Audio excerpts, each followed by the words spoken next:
Hey guys, welcome to the Ghost of Real Estate, episode number 14. I'm your host, Tim Galligan, and on today's podcast, we have very special guests, Julie Wexler and Denise Milligan from the Bristal Assisted Living. Guys, welcome to the show. Thank you for having us. Of course, thanks for coming on. I really appreciate it. Cool. So you guys want to start off just by introducing yourselves. Tell us a bit about what you guys do for the Bristal, at the Bristal, and take it from there. Sure. So I'm Julie Wexler. I'm the Director of Business Development for the Bristal Assisted Living. So I cover Nassau and Suffolk County, and my job is really to get the word out about assisted living. I kind of feel like I work every day to change people's minds of what assisted living is. That's covering such a large territory. I get to meet a lot of great people and get to help a lot of families on Long Island. That's awesome. Cool. Denise? My name is Denise Milligan. I work for the Bristol Assisted Living in Sayville. So I help families that come into the Sayville area community to really just educate them about what assisted living is about. I've been with the Bristol since the beginning when Sayville opened about 7 years ago. And it's just about helping out and just educating people and just, explaining things to them and being a guide and helping out. And, hopefully they do find the benefit of moving into the community. Awesome.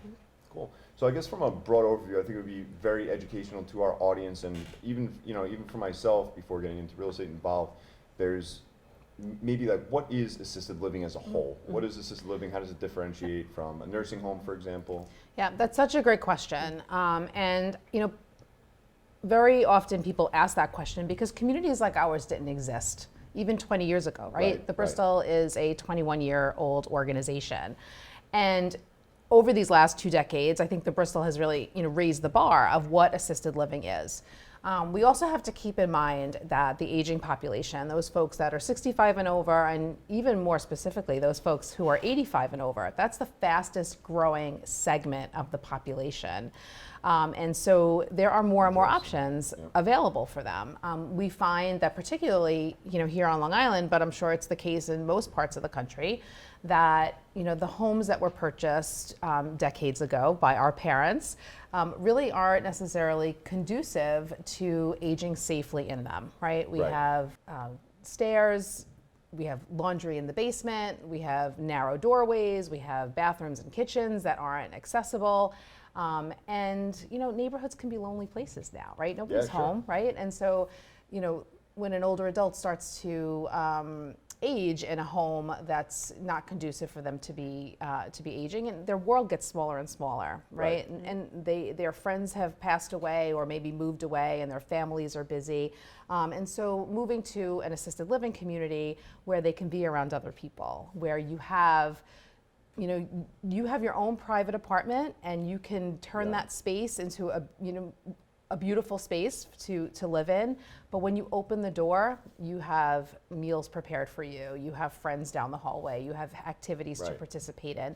It really recreates structure and life and community, and community for people. Well, that's great. And I visited, and these are more than just communities. These are they're really beautiful. luxurious communities. I felt like I was on a vacation. I feel like they're on a permanent vacation. Cruise on land for seniors. That's what we call it.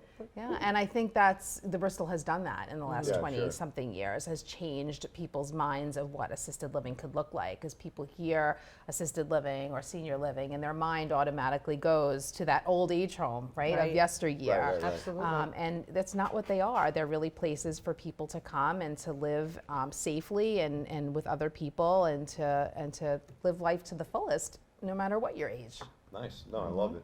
So who we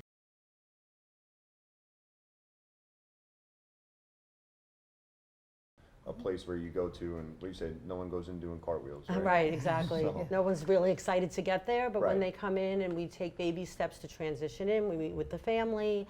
I think really anyone, maybe it really depends on the age. We have residents that are 70 years old that maybe had a stroke and they need more assistance, or they have Parkinson's and they need more help. Then we have residents that are 85 and they just can't manage the stairs anymore in the home, and the cooking and the cleaning. So to give the family also peace of mind to sleep at night, you know, they'll come and look for options for assisted living. So it could go from someone that's totally independent all the way to someone that maybe even needs memory care, someone that need, you know, for Alzheimer's and dementia, which we have a secured community, a neighboring community for that as well. Yeah, let's talk about that a little bit. I found that very interesting as well too. So you have those memory neighborhoods. Right. Can you talk a bit about? I personally have personal experience with that, where my wife's grandmother, who unfortunately passed away, she had Alzheimer's when she passed away, and something like that could have really benefited her and the family. Sure, absolutely. Yeah. So all of our Bristol communities have a neighborhood called Reflections, and it's really a smaller, more structured, more supportive environment for folks with memory loss.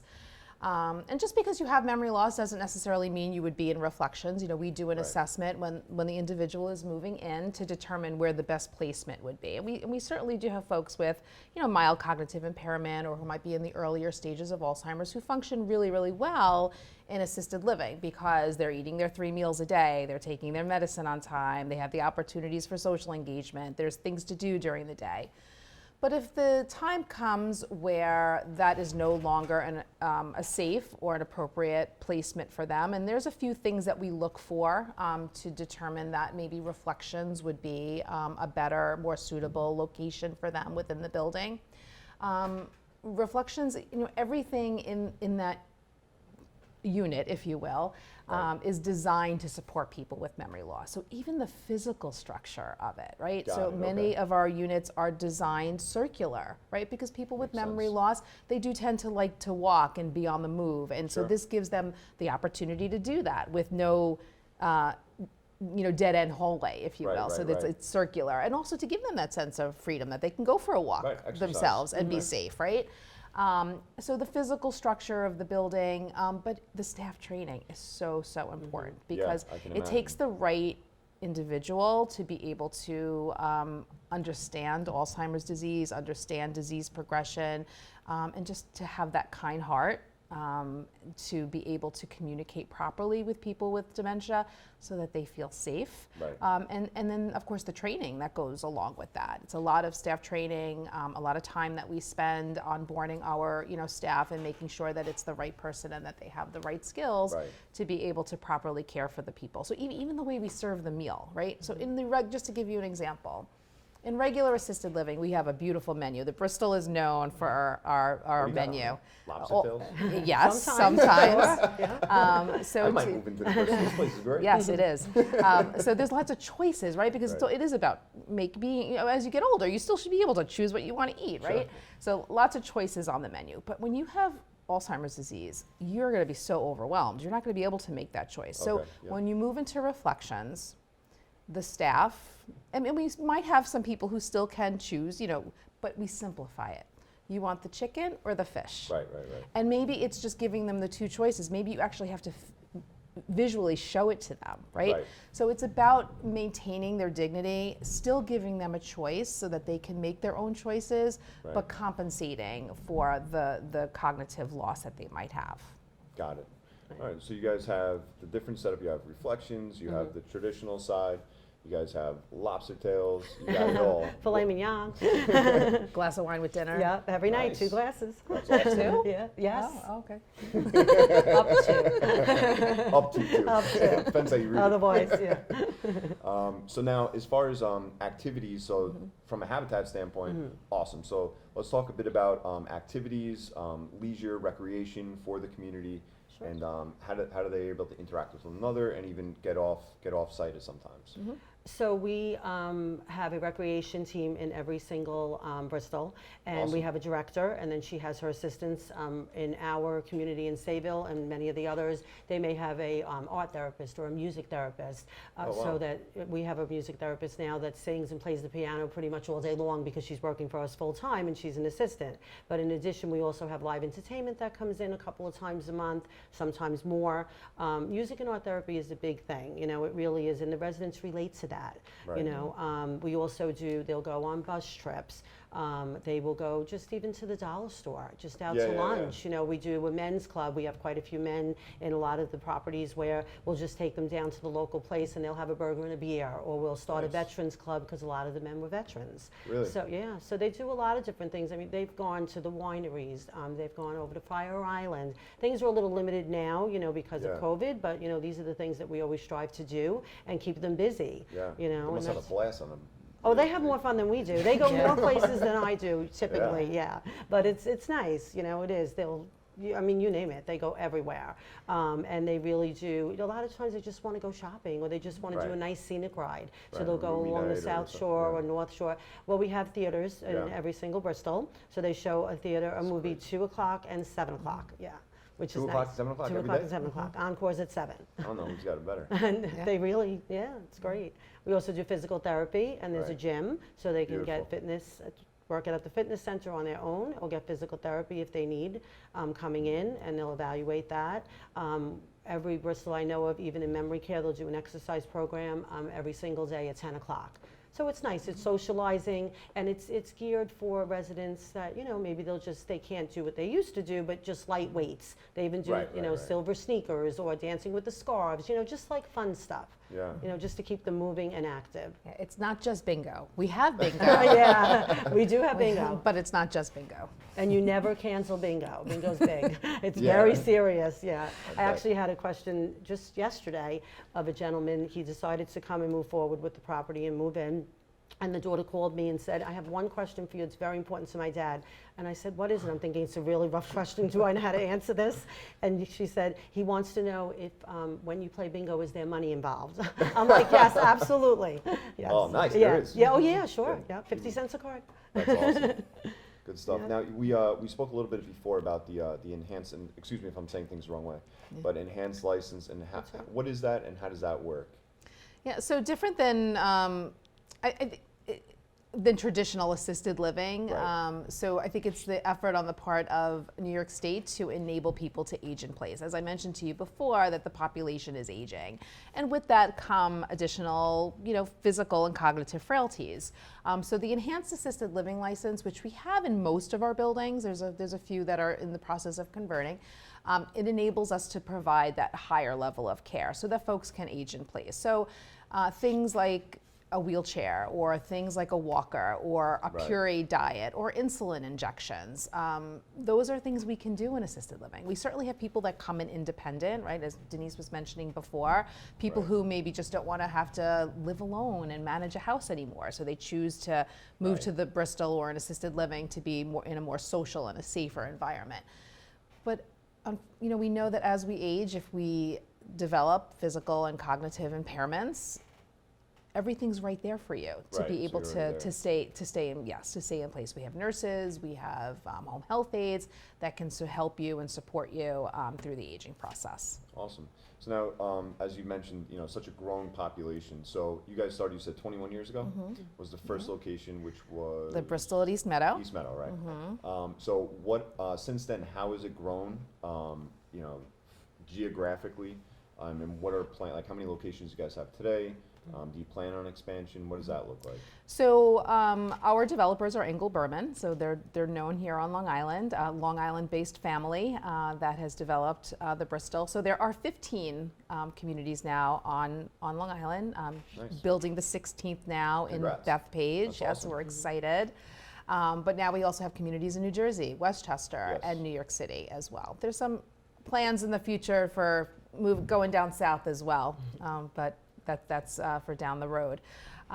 So I think the company, being that it is a Long Island-based family, we really understand the Long Island market. Right. And it's nice to know that our management team, even our owners, they're our neighbors. They're people who live right Right. here on Yeah, Long that's Island, awesome. and they're invested. So, you know, with the this generation that's aging, they have higher expectations, Yeah. right? And so the Bristal really has raised the bar and has met that need and what those expectations of aging Long Islanders are. Nice. No, that's great. And I didn't think about it like that, but from Long Island, on Long Island, like everyone is your neighbor. That's a great Right. thing. Everyone gets it, you know, is on They the same do, page. Yeah. absolutely. So if, for the audience, if they have a parent or a family member who might be, qualified or looking to go into assisted living, what does the process look like? I think there's like that, I can speak for myself. If I was put in that situation, I'd be like, oh man, what do I got to do? Right. Yes. So, It's a lot. Yeah. So, and we know that. So we know that when that first phone call happens, it's not just like somebody woke up and I'm just going to call the assisted living today. Yeah, for sure. There's a purpose. Usually something has happened. Maybe dad has passed away and mom has Alzheimer's and can't stay in the house by herself anymore, or mom fell and broke her hip, or something's happened in the life of the family. And so they're making that very, very first phone call, and it could be very nerve-wracking. Right. But they speak to Denise on the other end of the line. And so Denise is going to walk us through what that process looks like and how she communicates with that'd be families. great. Sure. So usually the first time, like she said, the call comes in, and sometimes people are upset or they're anxious. So, they really don't know what they don't know. So Right. you try and just educate. The first thing you try to do is let them know that you will try and help in any way that you can. Right. You can't help everybody, but you can definitely at least present the information, find out what they're looking for, find out if we can, match their needs, and many times, we can. And it really just is a step-to-step process. So we try to get as much information as we can about their parents, so we know how we can help them, what kind of needs, they have at the time. If they're in a rehab, Got we'll it. say to them, okay, so Attention needed. exactly, yeah, Okay. because someone coming from a home that's independent, it's a much different process than someone coming from a rehab. Coming Sure. from a rehab, Right. maybe, mom or dad fell, and right now they really do need a lot of care, but, after they're in a rehab for a little bit, this is where we come in and we try and guide them through, and we'll see, what kind of care do they need now. So we will do an assessment right before coming, out of the rehab. Many times, we'll help that we do the transition. We talk to the social workers, we get the paperwork, so we take a lot of that off Right. the plate of the family that's in the middle of the crisis. Got it. You So know. it's really custom Yeah. built For towards each individual the resident. person. I think what happens with a lot of families is they call up and they say, how much does it cost? Right. And you're a real estate guy, because Yeah. they feel like it's a real estate transaction, Right. right? Mom's moving from her house, now she's moving to the assisted living. But it's not a real estate transaction, right? And so we can tell you how much it's going to cost, but we need to let you understand what that's going to include and how it's going to benefit mom's life. Right. And so that's the reason why we ask you so many questions, because it's not just, oh, this is what the monthly rent is. We're taking care of your mother. Like, we want to make sure that this is going to be the right fit for your family, Sure. and that this is going to be the right fit for mom, and that we're going to be, that everyone's going to be comfortable, and that we're going to be able to, meet the need that your family has. And that's why we're asking so many questions, because it's the emotional part of it too. It's Sure. it's not just Oh, I bet. yeah. So that's It's a lot. and that's what we're dealing with. And it's interesting what you said before, because you're like, you're ready to move in, right? And that's usually Yeah. what the adult children say to us, like, wow, like they had no idea, like there's swimming pools and there's bus Yeah. trips and all these great things, but communities like ours didn't exist decades ago. So the generation that we're working with, they have a hard time imagining what it could be, right? Because they had this Right. idea that they were going to, live and die in the house that they bought back Right. in 1960, right? Yeah. That'd be like old school thinking. Yes. right? Absolutely. But Yeah. that, For sure. and that maybe made sense when the life expectancy was 75. Right. Right. Now when people are living into their 80s, their 90s, we even have centenarians. We have an 110-year-old We at the do. Bristol Yeah. in North Woodmere. Yes. Wow. We just turned 110. She's amazing. That's awesome. It's really not, why should she be in a big household by herself? It just doesn't make Right. sense anymore. So, Worrying about the lawn. Right. Yeah, and they do. Yeah, no, I bet. Yeah. Yeah. All right, so how do people, what's the best way for people to go about paying for living at the Bristol? yeah. So at our community, I mean, the vast majority of people who are living at the Bristol are paying privately. They bought their home 30, 40 years ago. That was their investment, so they're selling their house, and that's how they could afford to live at the Bristol. Some people have long-term care insurance, and for the most part, most policies will cover the cost of assisted living as long as you qualify. Typically, you need assistance with activities of daily living, or need to have some sort of a memory impairment for your long-term care insurance policy to kick in. There is a small stipend through the Veterans Administration, so if you are a veteran and you meet the qualifications for that, it doesn't cover all of the rent, but it can cover a small portion of it. Nice. And then there are some assisted living communities, not very many, but there are actually even 2 Bristol communities that accept Medicaid. Obviously, there's income and asset requirements, Right. but those are sort of like the general ways that people pay for assisted living. But at the Bristol, most people, it's either through savings, their pension, and through the sale of a home. Gotcha. So when you guys are meeting with someone for the first time, who's interested, and you guys are kind of going through that process, do you go over to financial overview as well too, like better understand the financial position, what they can use, how they can leverage to get the best, maximize their. Right. So we do, what I do is I will, talk with the family, because some people don't feel, comfortable talking about their finances, but Right, and then sure. others come in and they just have no idea how they would pay for it, and then we do, maybe a quick financial review, or even do like a worksheet that they can take home just to give them an idea of how much everything's costing at home. Right. If you have home care come in that right now is like $30 an hour through an agency, you're paying for the food, the house, the taxes, the maintenance. So then, Right, I'll like actually give compare the it side by numbers and side. break it down, and sometimes it costs them less to live at the Bristol, believe it or not, than it does in staying in their home. Right. And at least they're having care and assistance there 24/7. There's someone there to help them out. Pretty much when you start to break it down like that, people don't realize, they're like, well, they only have X amount of dollars coming in. But when you look at, well, they have a savings, and they have, their house to sell, and the family's controlling it, so they pay as they go, the money is there, Right. and you're giving them the best quality of life that you can.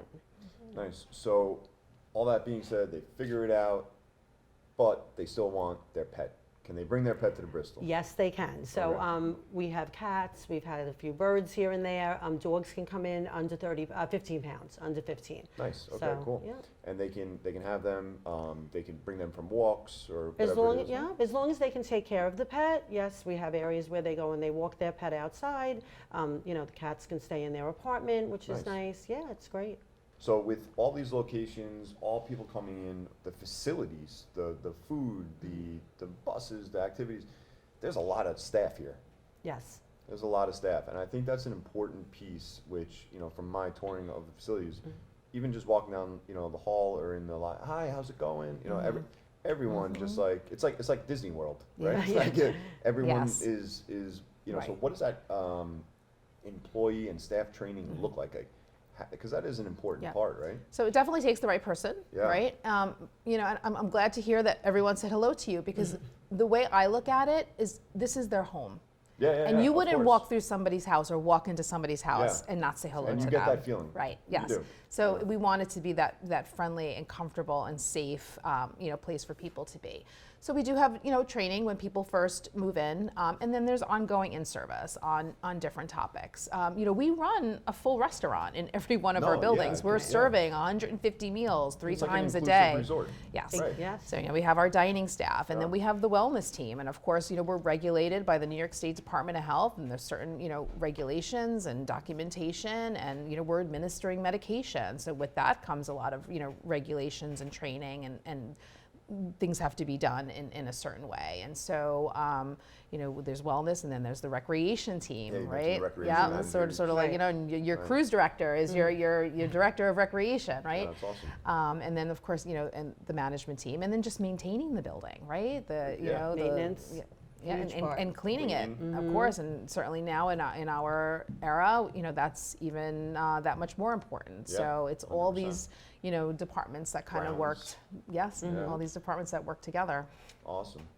Well, guys, I really appreciate you coming on to the show, educating the audience on exactly what assisted living is, who's a good fit for it, what the Bristol has to offer. Sounds amazing. I still want to move in. If anyone wanted to reach out to you guys, get a hold of you, has questions or comments from the show, what would be the best way for them to reach out to you guys? Sure, so they can reach out to, even go online, the Bristol at Sayville, or they could reach out to me. My direct line is 631-750-9658. But any of the other Bristols, again, you can go online and just, put in the Bristols, and they'll go assisted living, comes right up, and then you can see what location Awesome. is, will interest you, or, just what fits for your family. Yeah. Cool. And more specifically, the website is www.thebristol, and that's Bristal. With an A. .com. Yeah, so you can always visit our website, and you could always reach out to me. My direct number is 631-926-8864. Awesome. Guys, thank you so much. I really appreciate it. Thank you so much for Thanks for coming on the having show. us. Thank you. Thanks.